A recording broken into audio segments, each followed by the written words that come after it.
जल के कीटाणुओं को कौन नष्ट करता है? जल के कीटाणुओं को क्लोरीन गैस जो है नष्ट कर देता है।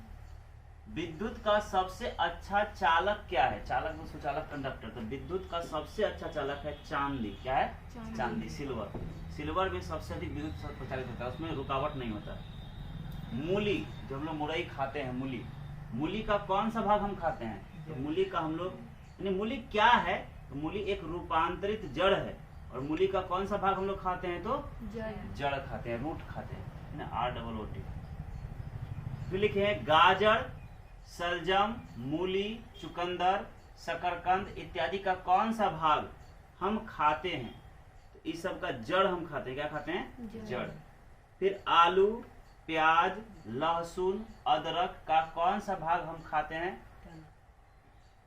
आलू, प्याज, लहसुन, अदरक इत्यादि का तना, स्टीम हम लोग खाते हैं, तना। कहाँ के घर पत्थरों के बने होते हैं? तो याद रखना, जम्मू कश्मीर में एक जिला था लेह। कौन जिला था? लेह।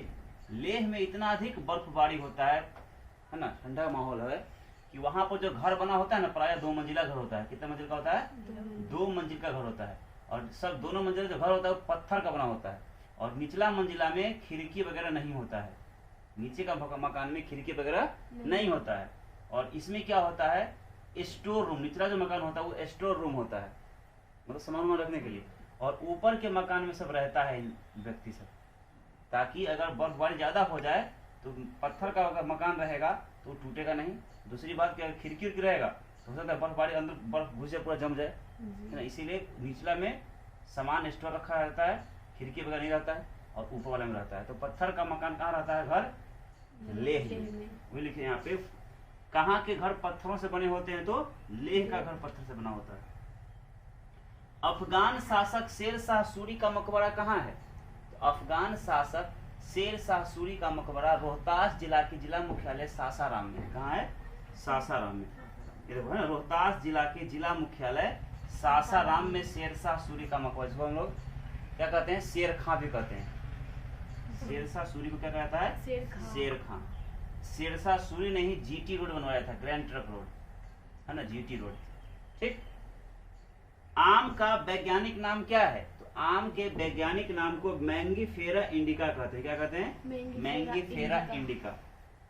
ओरिगेमी क्या है? देखो, ओरिगेमी जो है पेपर को फोल्ड करने की एक विधि है ना। ओरिगेमी क्या है? देखो, ओरिगेमी क्या है? तो ओरिगेमी जो है पेपर फोल्ड करने की एक जापानी विधि है, कला है पेपर को मोड़ने की। ठीक।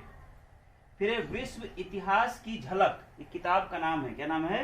विश्व इतिहास की झलक, जिसका प्रकाशन 1934 को हुआ था। किसकी रचना है ये? तो यह जो है पंडित जवाहरलाल नेहरू की रचना है, विश्व इतिहास की झलक। फिर लिखे हैं डॉक्टर राजेंद्र प्रसाद क्या थे या कौन थे? तो लिखाएं क्या कि डॉक्टर राजेंद्र प्रसाद भारत के प्रथम राष्ट्रपति थे, जो लगातार 2 बार राष्ट्रपति बने। एक बार 1952 में और एक बार 1957 में। लगातार 2 बार राष्ट्रपति बनने वाले पहले व्यक्ति थे। ऐसा इनके अलावा कोई नहीं बना है लगातार 2 बार भारत राष्ट्रपति। और साथ ही साथ इनको 1962 ईस्वी में भारत का सर्वोच्च नागरिक सम्मान भारत रत्न दिया गया है। वही लिखे हैं, डॉक्टर राजेंद्र प्रसाद भारत के प्रथम राष्ट्रपति थे, जो लगातार 2 बार 1952 में और 1957 में भारत के राष्ट्रपति निर्वाचित हुए। सन 1962 ईस्वी में इन्हें देश का सर्वोच्च नागरिक पुरस्कार भारत रत्न से सम्मानित किया गया। फिर लिखे कपास की खेती किस मिट्टी में होती है? तो कपास की सबसे अच्छी कृषि काली मिट्टी में होती है, इसको रैगुर भी कहते हैं। काली मिट्टी क्या कहते हैं? रैगुर, है ना। कपास की खेती सबसे अधिक काली मिट्टी में होती है, इसको रैगुर कहते हैं। फिर स्वपोषी किसे कहा जाता है? तो सभी हरे पौधे और शैवाल को स्वपोषी कहते हैं। जितने भी हरे पौधे और जितने भी शैवाल सभी क्या कहलाते हैं? स्वपोषी कहते हैं। अमरबेल क्या है? तो अमरबेल एक पौधा है जो विषमपोषी होता है। अमरबेल एक विषमपोषी पौधा है। क्या है? अमरबेल क्या है? तो विषमपोषी है।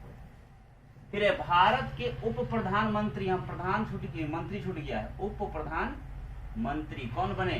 देखो, आज तक भारत में कुल 7 गो उप प्रधानमंत्री बने हैं। भारत के पहले उप प्रधानमंत्री बने थे सरदार वल्लभ भाई पटेल।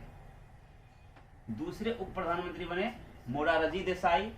तीसरे उप प्रधानमंत्री बने चौधरी चरण सिंह। चौथे उप प्रधानमंत्री बने जगजीवन राम। 5वें उप प्रधानमंत्री बने यशवंत राव चौहान। छठे उप प्रधानमंत्री बने तुम्हारा चौधरी देवीलाल। और सातवां और अंतिम उप प्रधानमंत्री बने लाल कृष्ण आडवाणी।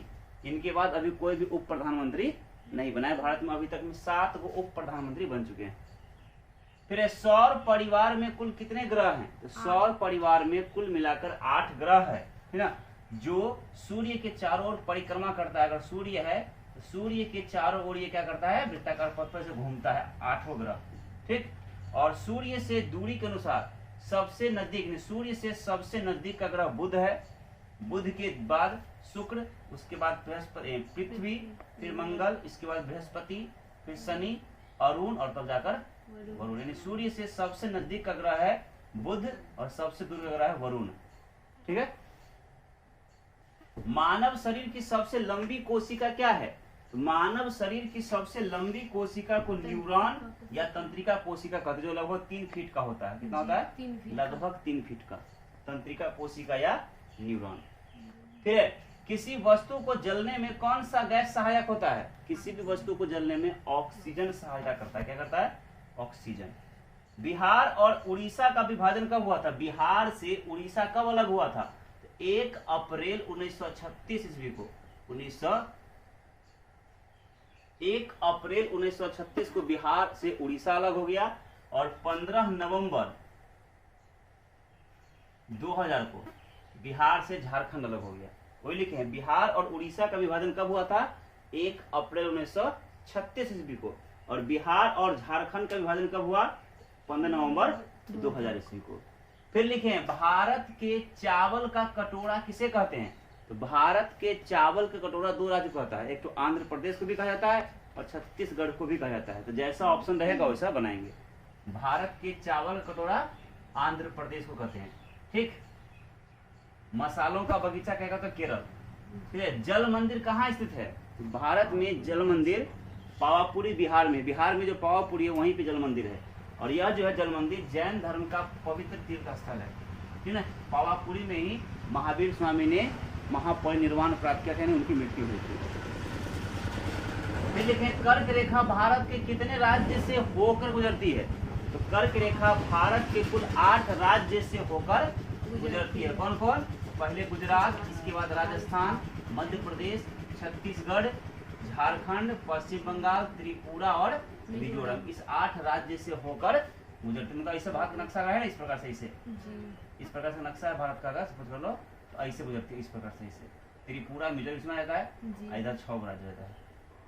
ठीक है। कर्क रेखा ही भारत को 2 भाग में बांटता है, उत्तरी भारत और दक्षिण भारत। ठीक। फिर लिखें, कर्क रेखा किसे कहते हैं? तो 23.5 डिग्री उत्तरी अक्षांश को कर्क रेखा कहते हैं और 23.5 डिग्री दक्षिणी अक्षांश को मकर रेखा कहते हैं। 23.5 डिग्री उत्तरी अक्षांश है तो कर्क रेखा कहलाएगा और 23.5 डिग्री दक्षिणी अक्षांश है तो वो मकर रेखा कहलाएगा। और भारत के पहले वायसराय कौन बने? तो लॉर्ड कैनिंग जो थे, भारत के पहले वायसराय बने 1858 में, 1862 तक रहे।